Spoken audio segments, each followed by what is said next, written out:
Hello everyone, Sean Archer here.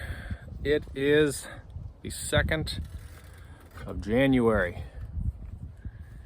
And what is happening? We are seeing all kind of crazy things happen in this country. We're seeing the markets go up, go down. We're seeing the stock market act like a fool. Guys, I think this is going to be the norm for the next year of 2025. Expect wild things. Expect the geopolitics to go nuts. Expect wars and rumors of wars, like the Bible says. Expect terrorism, attacks. I would go so far as to say expect a dirty bomb to go off in a city in America. Expect the deep state, who does not like the incoming president, to start sabotaging all kind of things in our country, is trying to start wars and provoke things. Guys, that may sound strange, but I think that's baked into the cake right now. And if you're an American, it's gonna be jaw-clenching at times. But remember, if you are a believer in Jesus Christ, these things are going to happen, and you already know these things are going to happen, and there is nothing to worry about. So sit back on a nice day like this and relax and be smart and make plans and make provisions.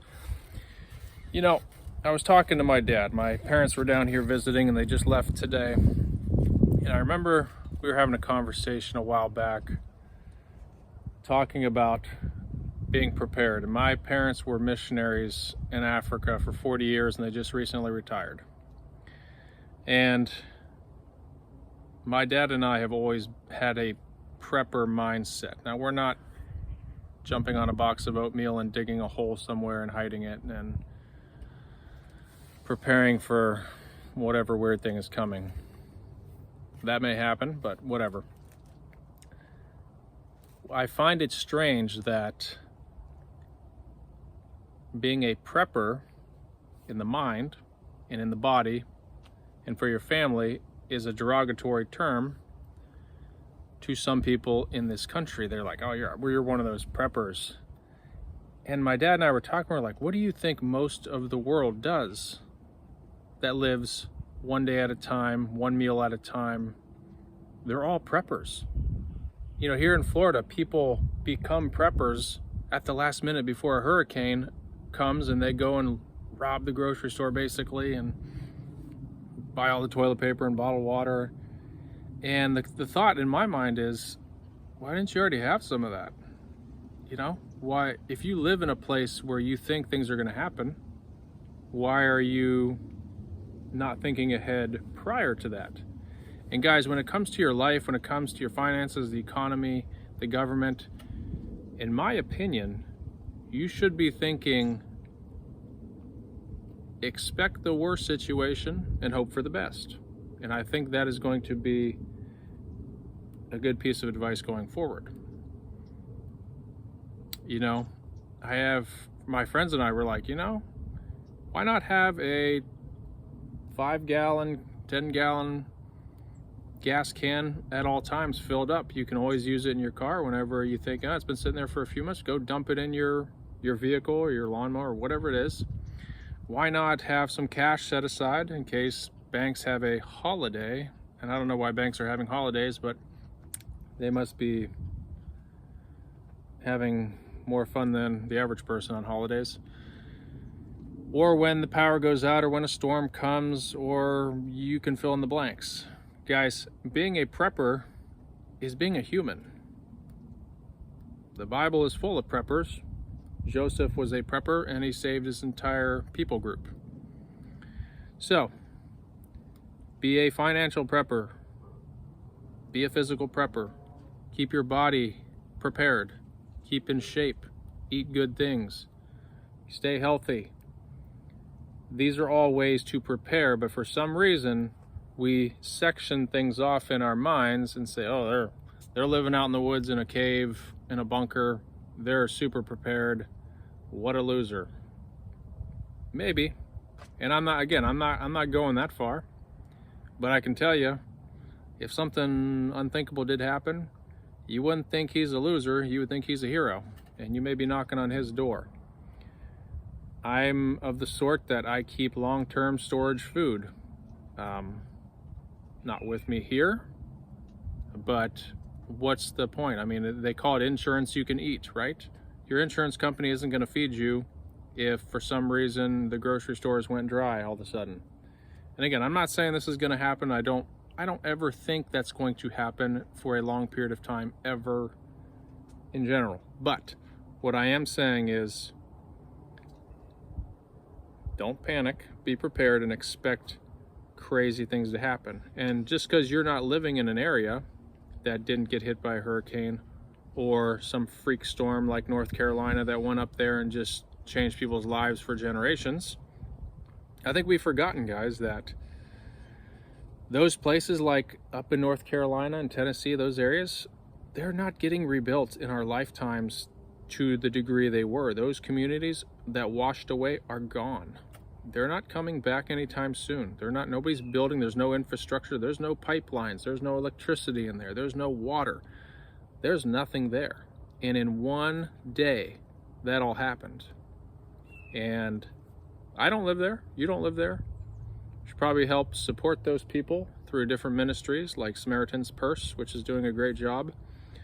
But what if it did happen to you? What if it did happen to me? I've, sat through many hurricanes here in Orlando already, and I'm not from Orlando or from Florida, but I've been through several as I've lived here. And things could change.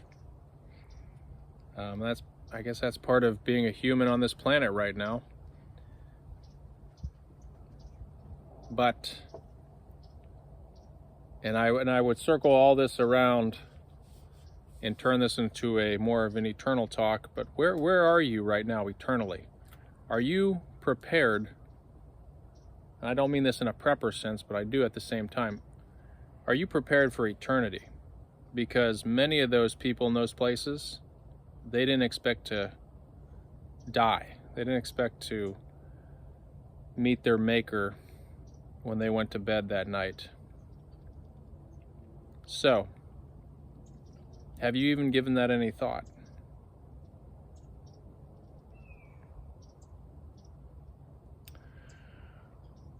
Above anything I have said previously, that would be the most important thing on a day like this. Perhaps you're in a beautiful location like I am, just sitting here looking at the sky, going back to work in a few minutes after my lunch break. But have you given any thought to perhaps, we're talking more than just markets, we're talking more than just watching TV and going to sleep and expecting the normal. Have you given any thought to perhaps this is my last day on earth? Because you never know, getting into your car, going somewhere. Those people in New Orleans, I don't know if you guys have watched the news, some of them went into eternity and they went not thinking that was going to happen. I guarantee you not a single one of them thought that was going to happen. So give it some thought. Take a time and take a moment and be quiet and do an inventory of your life, your past year as we enter this new year, and looking forward. Do you really think it's going to be, if you're an American, do you really think Donald Trump is going to solve all these problems? I supported him. I voted for him twice now. Much rather have him in there than any other person that is that was running. But at the same time, good people oftentimes invite dark times. And perhaps Donald Trump is there. Perhaps Donald Trump is an answer to prayer. Maybe he's going to be a wartime president. England had a wartime president in World War II called Winston Churchill. Perhaps he will be something like that. Maybe he will be our financial, economical Churchill or something like that. We don't know.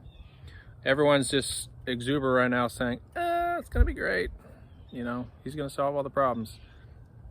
I know he's going to solve some of them, but maybe he's going to bring in some other ones. Sean Archer, TIA, be a blessing to someone today. I will see you in the next video. I'm out.